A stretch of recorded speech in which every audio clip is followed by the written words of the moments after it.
Ministria e Brendshme dhe Policia e Shtetit përuruan qendrën e parë të çaktivizimit të armëve të vogla e të lehta, një investim i realizuar me mbështetjen e OSBE-s, Bashkimit Evropian, Gjermanisë dhe Francës. Infrastruktura e re synon të forcojë kapacitetet teknike të shtetit shqiptar për trajtimin e armëve, municioneve dhe eksplozivëve, duke harmonizuar procedurat vendase me standardet ndërkombëtare. Gjatë ceremonisë së dorëzimit, ministri i Brendshëm Besfort Lamallari deklaroi se kjo qendër krijon për herë të parë një infrastrukturë të dedikuar për këtë proces, duke ndihmuar në reduktimin e rreziqeve nga armët e palishme.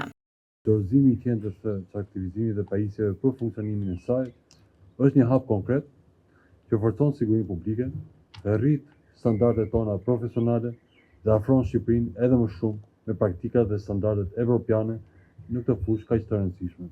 Sot nuk po flasim thjesht për një investim në infrastrukturë apo pajisje teknike.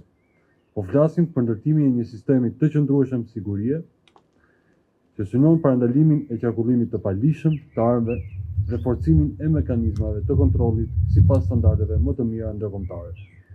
Çaktivizimi i armëve është një instrument shumë i rëndësishëm për reduktimin e rrezikut që vjen nga armët e palishme dhe keqpërdorimi i tyre.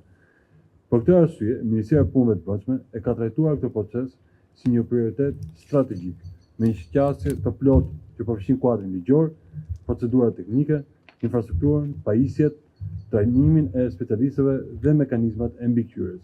Në këtë kuadër janë ndërmarrë hapa të rëndësishëm për forcimin e kuadrit rregullator, për çaktivizimin e armëve të zjarrit, për parafrimin e standardeve kombëtare me standardet ndërkombëtare më të mira.